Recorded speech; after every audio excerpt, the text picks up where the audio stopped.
So ESPN Pete Thamel, he got something to say about the whole situation over there at Boulder with Deion. Now, this dude Pete Thamel, sometimes he's cool, but sometimes he go way left. So you already know this is one of them videos where I'm going to speak about how he went way left. So Pete got to speaking on Deion and how he blames Deion for the 2 losses. Out of all the losses they lost, he in particular blames Deion for 2 of them. Now, the main one he focused on, because he didn't reference or spoke on the second one that he's blaming Deion, but the first one he blames Deion for was the 29 deflect. You remember the 29 halftime get back that Stanford put on Boulder? You feel me? The one that we got to remember because they had a major comeback and they highlighted a lot of deficiencies that the Colorado football team had. But he highlighted this in his article, right? He talked about it during his ESPN studio gig. He brought it up to a magnitude like this was something that he's smart and he's the one who figured it out. Like, I just want to tell all of y'all to think about it. Who do they do this towards any other coach but Deion? This is a whole season later. We know they had a failed season. Well, I don't call it a failed season, but as far as stats and numbers on the field, it was a failed season if you're looking at it like that. Yes. But who hasn't had a coach who lost games like this where they were not to blame? Meaning that, like, why is he bringing this up, bro? You think Deion doesn't have accountability? He said this, bro. Why would you take a platform such as ESPN Disney and move it towards talking about redundant things that has nothing? Like, is it a slow day at the ESPN offices?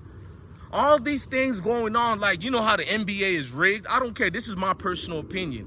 The NBA can sue me if they want to, but you know how the NBA is rigged? I seen that madness, Boston versus Pacers. This ain't no shots towards the city of Boston. Hold on. I think ESPN is somewhere watching me right now.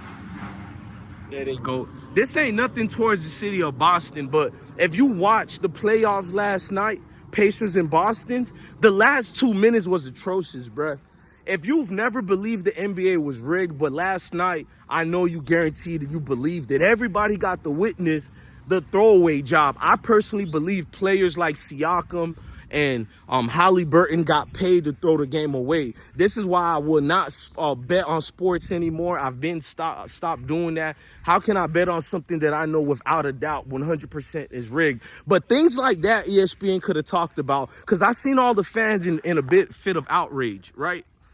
Why don't they speak on topics like that? Or there's so many other issues. Favoritism towards Bronny in the draft. Just a lot of things. But they pick and choose which article should be the one they can vent on and speak about, right?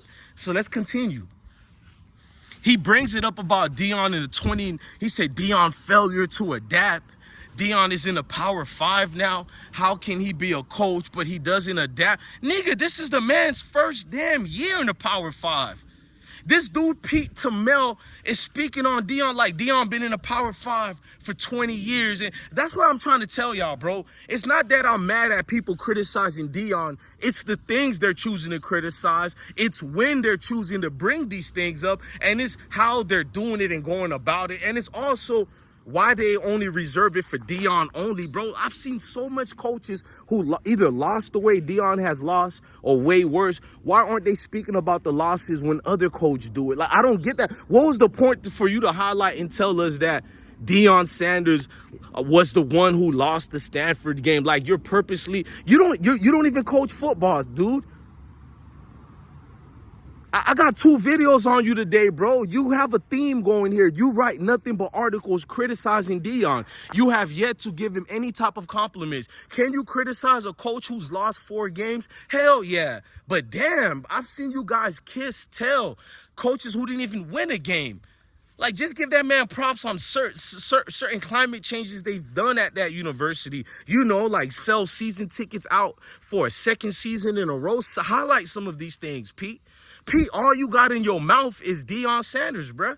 You do. You're a clown show, but I'm trying to be admirably here and trying to be respectful. But it's hard when you know the ulterior motives. You can smell it through the screen, bro. Because at the end of the day, even the fan base knows that was atrocious. To let Stanford win like that when we was easily supposed to win that game, Yeah, I was mad too at the team. We hold Deion Sanders accountable. So we're not supposed to be fans of his no more because he lost? Is that what you really want us to do? Because other than that, what was the whole point of writing an article like that almost 7 to 8 months later? I mean, I need somebody, even to you people who don't like Deion, even you got to be saying, yeah, I got a point there. What was the point of bringing this article up, bruh? I just did a hit piece from Kyle Burger Gora, whatever his name is, Kyle Burger King. We'll call the nigga that. You feel me? We just did an article. Watched his article all over the place talking about Deion had a failed off season. But then when you look at Deion's off season, it was nothing different from any other coach who had the same off season where, you know, niggas transfer every day. B. Don't let it be C, E, F. Man, come on, man. This is ABCs they speaking over here. It's madness. Because you look at the credentials of some of these dudes and they get you mad that you're not in that position because, you know I can, when I was in college or even high school, I wrote better articles than these, bro. Like, aren't you people so-called bachelor degrees? And that's what that degree stuff, depending who they are, really means little to nothing, bro. Because if that's the best way you can learn, bro, it is some piece of degree that you don't even utilize the so-called intellect that comes from that piece of paper. That's what some of the most smartest people I've met have been people who are homeless. And I treat them like kings and queens when I see them. You feel me? It's for reasons like that, bro. Because at the end of the day, you don't need some clown that named Pete Thamel to tell us that Deion was at fault for the Stanford game. He's the head coach. No shit, Sherlock.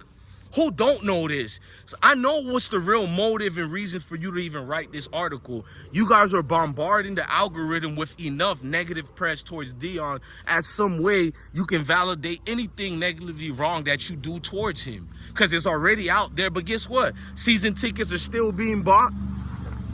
You still highlighting his name. Dudes like me still gonna go hard in the paint in the sun with a damn beanie in my head. You feel me? Talk about ride or die type of situations. You're not gonna stop this, man. It's not advantageous for you so-called crocodile smiles out there. It's a new day. It's a new breed. It's a new media. We're the new media. You know, that's what I'm gonna call myself, man. I seen Poetic Flacco said him and all these other dudes in hip-hop is the new media. No disrespect. I don't want to be part of that. But for this right here, we're the new media covering sports and covering news. And I do it in a way that's brilliant, bruh, because of the community. I know the community is my actual substantial proof. The community is everything I need. But we do it this way, and we speak about actual articles that's actually out there. So somebody will see this video and dismiss me as some hoodlum speaking crap. But the words I equate and evoke out here is going to get them shaking where they can't argue with the facts being presented.